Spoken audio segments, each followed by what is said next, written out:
In today's show, Shaedon Sharpe is still headed All-Star Weekend, but he's not going to be in Friday night's rookie-sophomore game. How did that happen? Plus, your ideas for what the Blazers should do ahead of the trade deadline. Welcome to Locked On Blazers. Let's get into it. You are Locked On Trailblazers, your daily Portland Trailblazers podcast. Part of the Locked On Podcast Network, your team every day.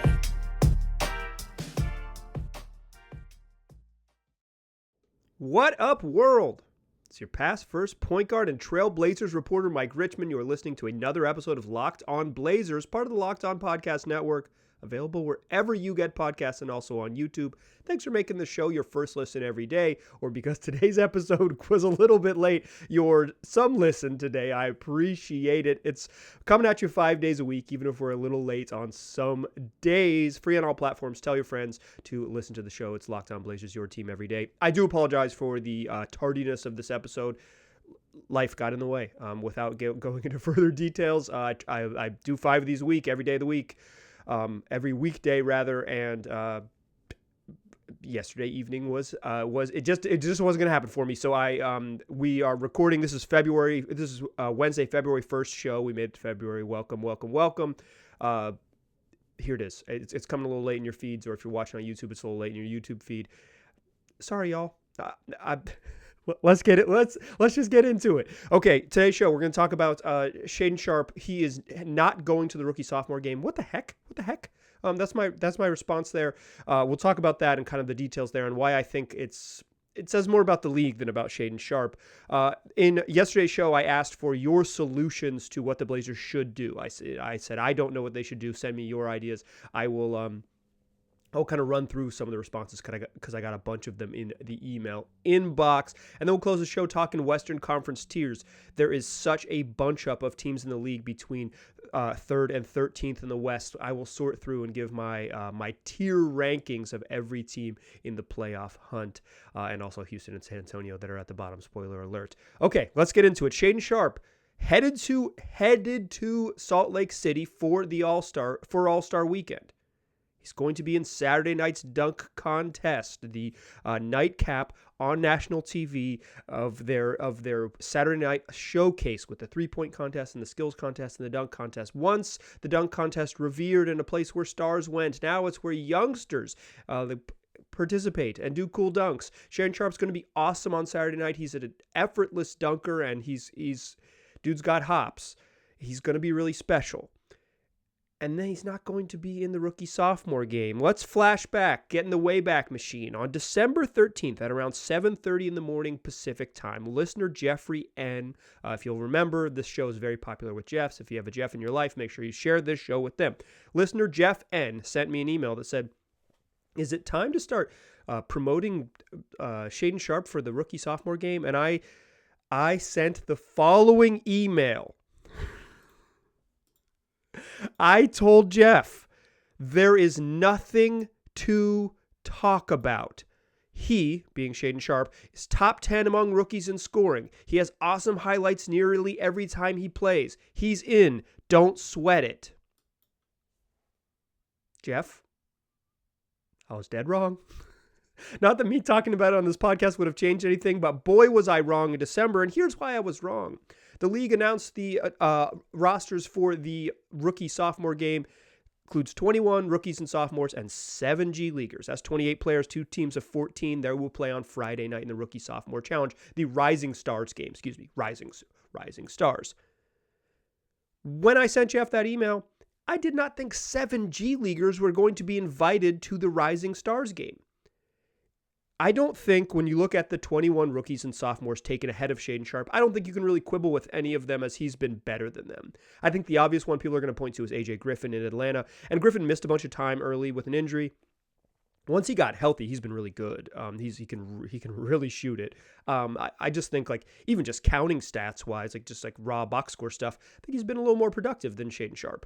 I don't think this is some crazy outrage. If you're looking if you're saying Shaedon Sharpe is a regular contributor on a team that's, the Blazers have fallen down the standings. So the end of that sentence is a team that's in 12th place in the West. Whoops. That's not, it's not as compelling as it once was. I think AJ Griffin has a relatively similar role on that team in Atlanta. I think Griffin is the obvious one, and I don't even think you can say like definitively Sharpe's been better than him. I think you could say Sharpe is like more fun because he does more fun stuff and he belongs in the game, sure. But I don't think like in the sort of traditional, like, if you say this is like a good rule, I believe I've heard Zach Lowe's be the first one to point it out. It's like if you say someone got snubbed, you have to say who they replace. I think the person you'd point to is Griffin, and I don't even think you could make. I think you could make a case, but it's not super compelling to me. The compelling case is the G Leaguers. Who cares? You know who cares? The NBA. And I think this is where I'm at with this situation. The league chose to prioritize some youngsters. A little-known Canadian prospect who should be high on draft boards next year. That's Leonard Miller. If you want a Canadian people don't know about, Shaedon Sharpe's your guy. Here's the problem. Here's the real problem. Sharpe is going to be in the showcase on Saturday night. On Monday evening, the Portland Trailblazers played the Atlanta Hawks in a end of January Monday night game against two below 500 teams. The league has a popularity problem with the regular season. How the heck do you sell a regular season Hawks-Blazers matchup to a casual viewer? Like the sickos, you and me, we're going to watch the heck out of that game.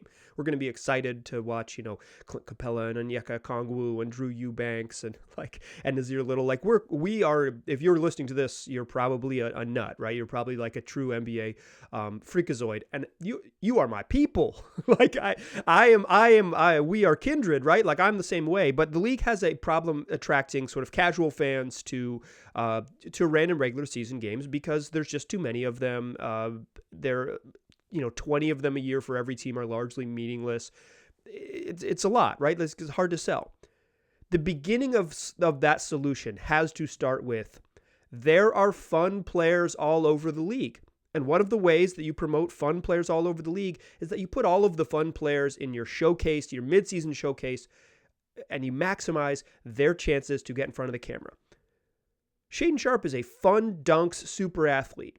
I couldn't think of a better player to put in a just a straight up like a low level pickup scrimmage where they don't play defense like it's going to be in the Rising Stars game. It's not about high quality basketball or being super competitive, all those things. It's about fun. Sharpe would have been the perfect choice to be fun. So if the league is going to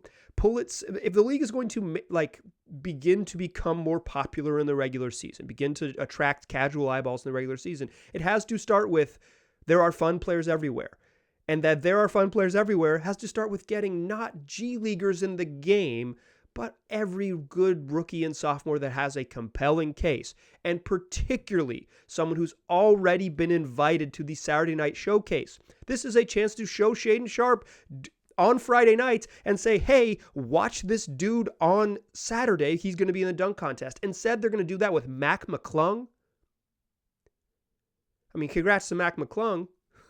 Hoops mixtape legend. But they're going to sell Mac McClung on Friday night and say, tune in for Saturday. I mean, Trey Murphy's in the game. Trey Murphy's really fun.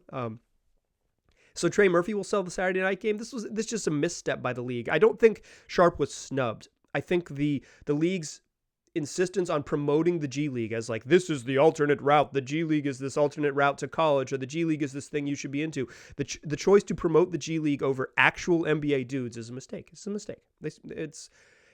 I read it as one of the league's many problems with marketing itself. They just screw it up with some regularity, and I think this is, again, one of those cases.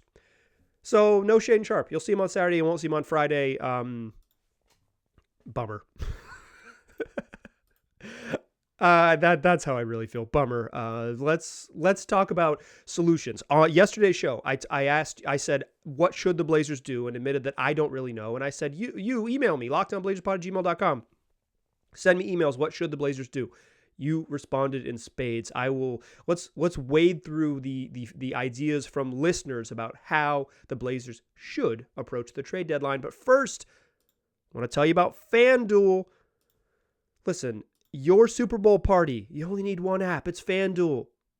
It's the number one sports book in America. I'm excited about our new sports betting partner for Locked On because they're the number one sports book in America, like I said, FanDuel. And if you're new to FanDuel, that's even better. They have so many great features that make betting on sports fun and easy. Download FanDuel now and you can bet on Super Bowl 57 with a no-sweat first bet. You'll get up to $3,000 back in bonus bets if your first bet doesn't win. FanDuel lets you bet everything from the money line to point spreads to who will score a touchdown. Plus, the FanDuel Sportsbook app is safe and secure and super easy to use. Best of all, you can get paid your winnings instantly. So join FanDuel today at FanDuel.com/lockedon to claim your no-sweat first bet on Super Bowl 57. That's FanDuel.com/lockedon. Make every moment more with FanDuel, the official sportsbook partner of the NFL. All right. The best way to get in contact with me in the future is lockedonblazerspod@gmail.com. And I said on yesterday's show, send me an email, because I closed the show talking about how I don't know what the Blazers should do. I'm at this point where it's like, should they go all in? And like, they can't really go all in, but should they be like should they maximize their aggressiveness and try to make a playoff push this year and thus freeing up their future lottery picks? Or should they kind of just like admit that they're not very good and go the other way and get a top 10 pick and say like, that's valuable in the near term? Or like, because if you risk it and you try to make the playoffs and you don't, and you end up in the same spot, and then you've kind of like, you haven't kept the powder dry or whatever, and it's challenging. And I said, I don't know what they should do, and I'm at a loss for what they should do. And so I said, email me. And guess what? A lot of y'all emailed me. And I think I'm not going to go through like every single name. I probably got 20 emails or whatever, 15 plus emails, maybe more than that, honestly, because many of you send me fake trades that I don't like. Which I appreciate. LockedOnBlazersPod@gmail.com. Send me a fake trade and I'll tell you why I don't like it. It is like, I'm not going to go through every name, but I do think the range of responses from listeners gives you a sense of like the challenge that the Blazers are in. So the range of responses started like on the very sort of, I don't know, tepid is not the right word, but low activity end that said like, the Blazers they're not actually that far away.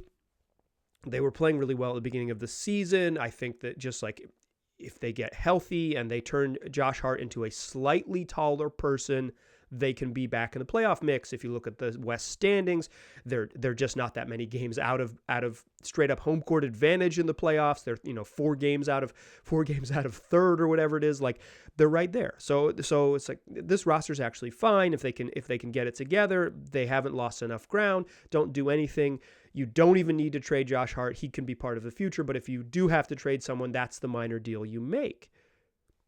Kind of low activity ideas. Then there were some sort of higher activity plans. A lot of people signaling Jared Vanderbilt in Utah, who's been rumored to be not even rumored. Damian Lillard has mentioned liking Jared Vanderbilt on the record on multiple occasions. Very, very rare that a guy like Vanderbilt, who's like a good, like legitimately good role player and would really help the Blazers, rebounder, defender, can play a little small ball 5. Like he would help. He would absolutely upgrade the roster from what they have now. Could play power forward. They just don't have many dudes in the roster who can do that. Like it's very rare that someone like Jared Vanderbilt's level would get mentioned multiple times in public by a star player on another team. But Damian Lillard has, he's on that campaign trail. He clearly loves Vando. I think I am sure the Blazers have called the Jazz. I'm sure they'll continue that conversation because like if Dame is out here publicly talking about him, what do you think he's doing in private? But many of you mentioned Jared Vanderbilt. Yeah, I think he would help. I think something around Josh Hart or Justice Winslow and some picks could, like, you get close to the money. Josh Hart actually makes a little too much money, so you have to take some back from the Jazz. So like, it just kind of depends on what the larger market for Vanderbilt is, whether the Blazers can get it done, because they're not going to have better sweeteners than other teams out there. But Vanderbilt is certainly an idea that many of you sent me, and certainly one that I like. Isaiah Hartenstein from the New York Knicks. Knicks backup center, and while Mitchell Robinson is hurt, Knicks primary center. As a name to target. This was, if you are a longtime listener of the show, Hartenstein was a free agent this summer, and he was someone that I advocated for the Blazers pursuing with their mid-level money. I like him. I don't think he's like a starting level center in the league, but I think he's a really good backup.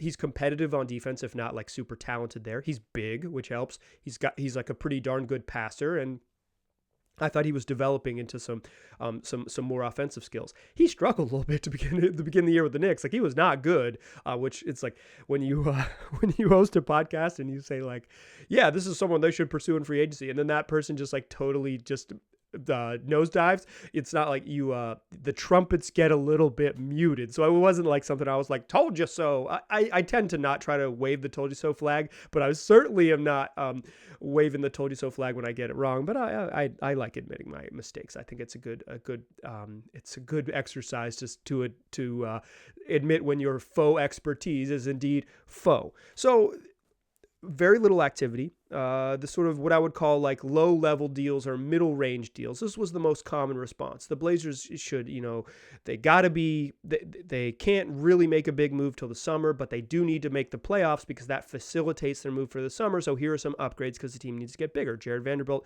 Isaiah Hartenstein, a little bit of Mo Bamba. I'm not a Mo Bamba guy. That's not my Huckleberry. Quite frankly, that's another Blazers podcast. That's for Jack Ramsey's. Go hit them up for your Mo Bamba love. I don't think he's very good. Would he help the Blazers? Sure. They just don't have any big men. Like, yeah, he would absolutely help. But to me, he's not like a super appealing target. Everyone likes Mo Bamba more than I do, and I am comfortable saying that. That's like that. Those were the range of names: Vanderbilt, Hartenstein, Bamba. The ideas that people had. There were a handful of others, but that's like the typical sort of like, you have to do something. Here's the something. There weren't many of you who think that the Blazers need to unprotect that pick to the Chicago Bulls and cash in all of their future picks and make a move right now. And in fact, I think we all, generally speaking, this is like kind of a self-selected sample. People who listen to the podcast who then sent an email. This is like the 20 people who responded are, it's not maybe indicative of the larger fan base, but I think it's enough people that responded that I get a sense. And I do really appreciate the emails. Keep them coming. LockedOnBlazersPod@gmail.com. Not many of you. I don't think a single one actually was advocated for making the aggressive move right now. This was generally speaking, the idea was that the Blazers have to wait for the summer to really go for it, because that's when they'll have their future picks. That's when the market is better. And I totally agree. I think we're on the same page that at some point, if the Blazers are serious about winning for Dame, they have to take a swing that will potentially let them strike out, or you gotta just you have to admit that you're not truly going for it with Damian Lillard, and you're sort of building for what's next, and Dame is just part of the bridge. If you don't take the big swing, you get I think at some point you got to just come out and say it. Hey, we're doing something else here. But if you're going to take a big swing, it comes this summer. And it comes this summer because if the Blazers make the playoffs, they'll have conveyed their pick to the Bulls, and they'll have all their future first to trade, and then they'll have like a big fat trade package to land whatever disgruntled star is out there, or even gruntled. If a star is just in a good, it's not disgruntled, but they're just at work and they're gruntled, and you could just trade for them because you have a better package to trade for them. Many of you, I think, something like half of the responses said like the summertime, wait till the summer. I agree with that. That's what they should do. The problem is like, you got to make a decision on Justice Winslow and Josh Hart before you get there. So so maybe it's some combination, right? The minor moves, the Hartenstein, Vanderbilt, Mo Bamba move, which I would consider like above minor. That's like those are like trading for a rotation level player, kind of nothing, rotation level player, and wait for the summer. Or there's no one advocated for the sort of the big trades, although some people sent me some ideas for like, what if you just offer Keon Johnson and Nassir Little for OG Anunoby? Yeah, call him. But I think the final response was that what the Blazers should do is they should trade Damian Lillard. And I think this speaks to where the Blazers are at, right? This response, I'm not going to one listener said that they should trade Dame. And I actually don't think this is that far off of I think this is relatively mainstream. I don't think this is like a fringe opinion. I don't even think it is outrageous. I don't think it's blasphemous to say that that's the Blazers' direction, because if you're like one of these people who thinks about like holistic team building and blah blah blah blah, it's like, yeah, the Blazers are probably it's probably too challenging for Dame's timeline of being a very, very good player and what the Blazers have to trade and what the roster looks like now, for them to go from what they look like now to championship level team with Dame on the roster. Sure. Like I totally agree. It's really hard to build a champion in this league. It's really, really hard. And I don't think Dame signing his fat extension makes him untradeable. I think it narrows the number of teams that would line up, but like trading for a 32-year-old star, it's already going to be a narrow path because these are teams that want to win a championship. Dame's that good. I think he's proven this year that he's still one of the very good players in the league, and certainly there would be a big market for him, although relatively narrow based on like exactly specifically the types of teams that would pursue him. But like he's not the money he's owed wouldn't destroy his market. It would just narrow it a little bit. But it's always going to be narrow. Like there's not like, even when Kevin Durant was available, it's not like all 30 teams are going to trade for Kevin Durant. It's 11 or whatever. And Dame is like 8. There's 8 teams that would really be after him for like based on what they have and what they want to do and what they want to accomplish and the money and having the money to make it work. But I think like obviously if they're going to trade Dame and blow it up, it doesn't make sense to do it right now because there's just not enough teams that have their money in a row to like say, hey, we've got $35 million in money and like salary position to make it work. Like you want to blow it up in the summertime because you'll have more suitors and it makes more sense. But I think in general, this shows the sort of breadth of the challenges. It literally ranged from do nothing, this team's pretty close if you're patient, to minor moves, to trade the franchise icon and start over. And while I don't think they can do nothing, because I think they have to do something with Josh Hart, because if you're not going to pay him, you kind of got to get something in return, even if that something is just like a player that isn't part of the future. You need to give yourself a shot to see if something else might work. The trade for a role player level trades, that's I think the path that they should go, because just try to upgrade the roster incrementally before you take the big swing and like truly blow it up is again, I don't think it's a blasphemous conversation. I don't think it makes sense to do it right now. I think it makes sense to do it in the summer, but it's like that shows you the challenge of where they are, is that within reason, totally start over and do nothing are probably okay conversations to have. They're stuck in a difficult spot. I think they make minor moves and then the big move comes in the summer, but the idea that people who watch this team and think about it regularly could think like nothing and total decimation of the roster are both within reason. And I can sit here on the podcast and say, yeah, I can see both. I can see a compelling argument for both. Although like the trade Dame stuff, again, that's like a summertime conversation. And it doesn't make sense to trade him in February. It doesn't make sense to trade him in the next 7 days. It doesn't make sense to restart in the next 7 days. But that's a conversation for another time. So I guess where I landed is kind of where I started. I think they should make a minor move to try to get a little bit better, kind of take their temperature over the March and see if they make the playoffs. And if they do make the playoffs and they have all their future picks, sure. If they don't make the playoffs, they'll probably get a top 10 pick in the draft, and that's another trade asset, and they'll go from there. I think this exercise, and thanks for the emails, illustrates the challenge. It's hard. They're in a challenging spot. Speaking of the playoffs, let's do Western Conference tiers to close the show. I think the what should they do question leads to where they are, and we'll look in to close the show about where the Blazers are stacking up with all 15 teams in the West. It's my version of the power rankings, the Western Conference tiers to close the show. Join me there, but before we get there, I want to tell you about Built Bar. It's the best tasting protein bar on the market. I've been eating Built Bars regularly for about 3 years. I like them because they're a little bit sweet, but they're not too sugary, just 4 grams of sugar, and they pack a real punch. On average, 17 grams of protein, just 130 calories.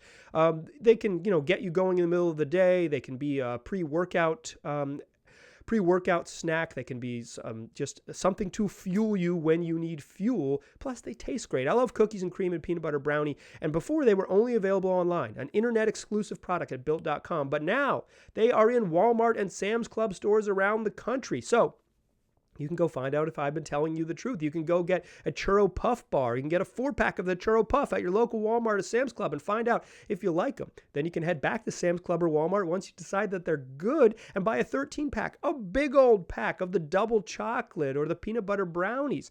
And once you find out what you like, they'll be available for you. You won't have to buy them online. You can buy them in a brick and mortar store. So go find out if I've been telling you the truth. Those are Built bars. You can also get them at Built.com.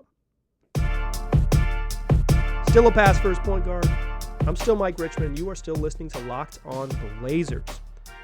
Talked to Shaedon Sharpe. We talked about what the Blazers should do, and the responses range from like literally everything, which I think is the challenge with them, is that like everything's on the table. And trading Dame's not really on the table for them, but the like logic of it remains relatively sound, although timing is wrong, and the do nothing is a relatively sound logic as well. But I think they got to land somewhere in the middle and kind of go for it. But what I want to do now is, because they're in the middle, because they're kind of stuck in that spot of like, what do they do, is look at all the teams in the Western Conference and rank them by tiers. We'll go from worst to best.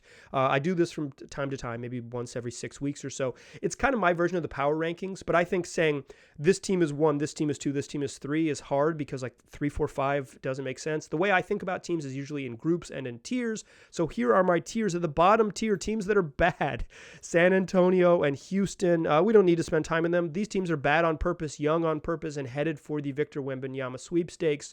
Those are your bottom tier. Losers on purpose. In your next tier is where you find the Portland Trailblazers. These are kind of the odd teams out. This is Utah, Oklahoma City, and Portland. Utah's one of the best offenses in the league. Portland's one of the best offenses in the league. Oklahoma City is a top 10 defense. They've been really good. Like, I think Mark Daigneault, he might not win it, but he could win Coach of the Year. He's been incredible. Like, he's got that team really, really playing well. They're the youngest team in the league, and they're still in the mix for a playoff spot. Superstar plus a bunch of youngsters. They're maybe a little bit ahead of schedule. I think a lot of sports books had them losing 55 games or whatever it was, and they're going to like flirt with a 500 record this year. They're really good.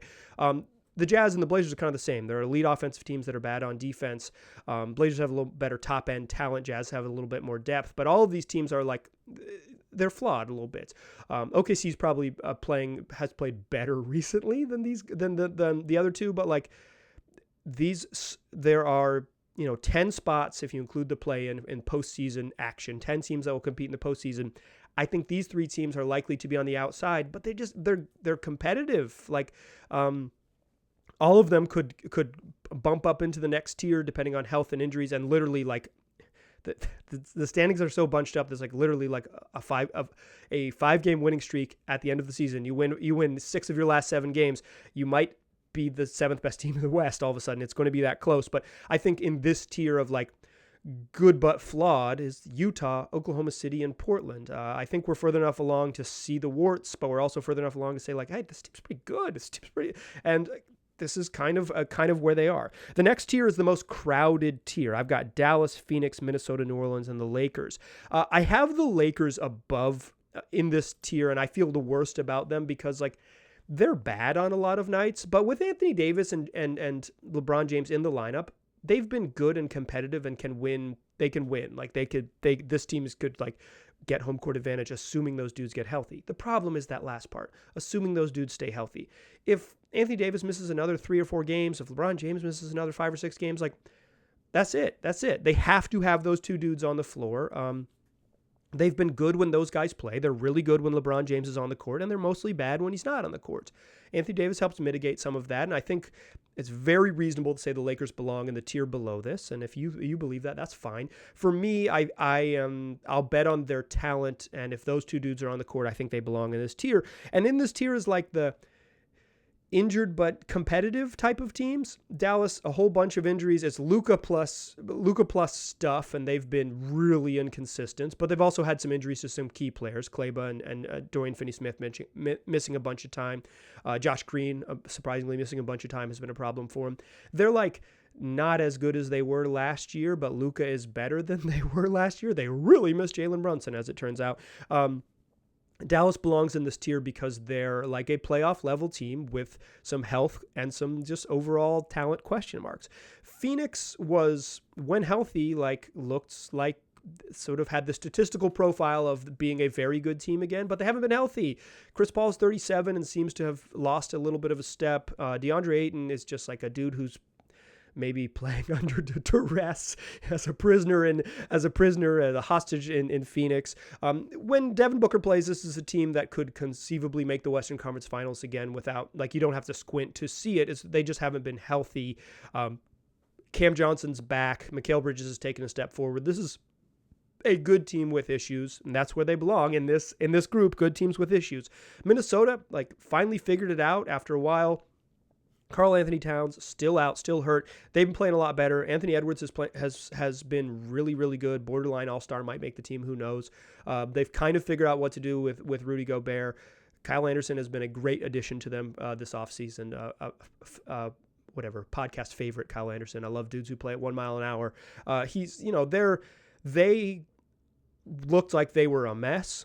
The season is long. They've kind of righted the ship a little bit. They're a team now that's going to compete for home court advantage. Good but flawed. They belong there. New Orleans consistently has stayed among the competitive defensive teams while their offense has cratered due to a lot of injury issues.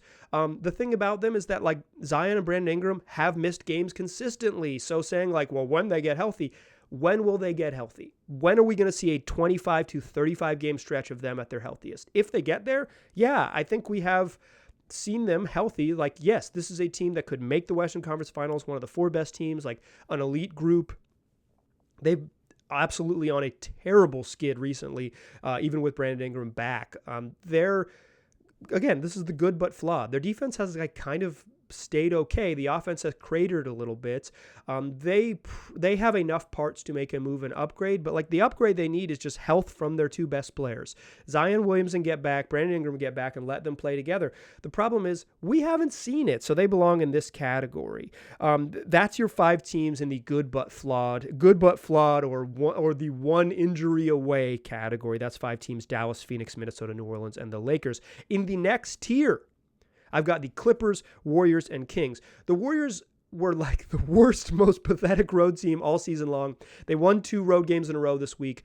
The starting lineup for the Warriors is really, really good when they're fully healthy. That Steph, Clay, Wiggins, Draymond, Kevon Looney is one of the best lineups in the league. And it's why I'm a believer in their playoff chances.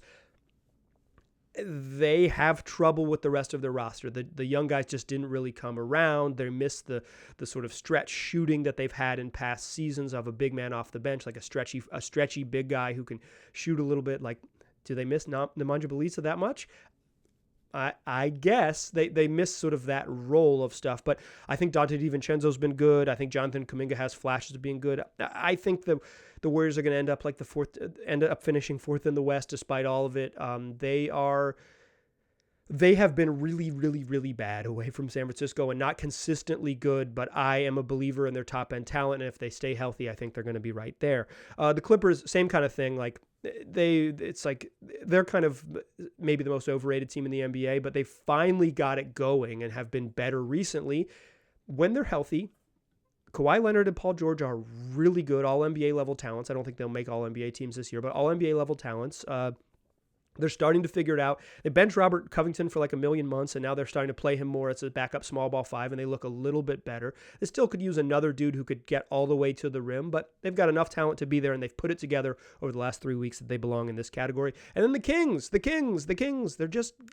They're just one of the good teams. I did not see this coming. I was not a believer in the Kings in the preseason, and they belong in this category. They're an elite offensive team that overwhelms teams with how many weapons they have, shooters around the Domantas Sabonis, De'Aaron Fox pick and roll. They're just a really good team. They're one of the 5 best teams in the West. I'm confident in saying that. I think they'll stay there as long as their 2 top dudes stay healthy. They might end up with 2 All-Stars this year if Fox makes the team. This team belongs. They're one of the 5 best teams in the West. I was dead wrong about the Kings. In the top tier, this is the title tier. This is the 2 best teams in the West. And these are the 2 best. These are beyond the Warriors, who I just this is whatever career achievement award. The 2 teams in the West I think could legitimately win the NBA title. Denver, they are they really were bad on defense to begin the year, but since December 1st, they're a top 10 defense. On the year, they're 16th in defense. If you'll remember my categories for championship contender based on 40 years of history in the league is that you got to be top 11 in both offensive defense and top 5 in one of those categories.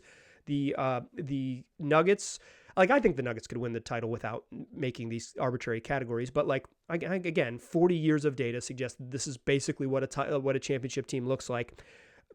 The Nuggets are first in offense, 16th in defense, and they've improved a bunch since being really bad earlier in the season. The thing about the 40 years of data is it factors in that most teams, if you get rolling after a bad month, you'll end up in that top 11 and top 5. The Nuggets are trending in that direction. Jamal Murray looks better. This is a team that could win the championship without a doubt. But still, they do not fit the statistical profile of 40 years of champions. 40 years of champions, 34 of them, top 11 in both offensive defense, top 5 in both, or top 5 in one of offensive defense, 11 and 5. Those are your splits. The Nuggets are getting there, but not quite there yet. And Memphis is in that tier. They're 10th in offense, 2nd in defense. If I had to handicap it, I probably would pick the Nuggets as a more likely team to win the title than the Memphis Grizzlies. But statistical profile wise, the Grizzlies, they have the profile of a championship contender. I think these two teams could absolutely win it. They're in the title tier. They belong. Those offensive defensive ratings, courtesy of Cleaning the Glass. Okay, that's the show. Sorry it was late today. That's your Western Conference tiers. Let's go down them real quick. Denver, Memphis in the top tier.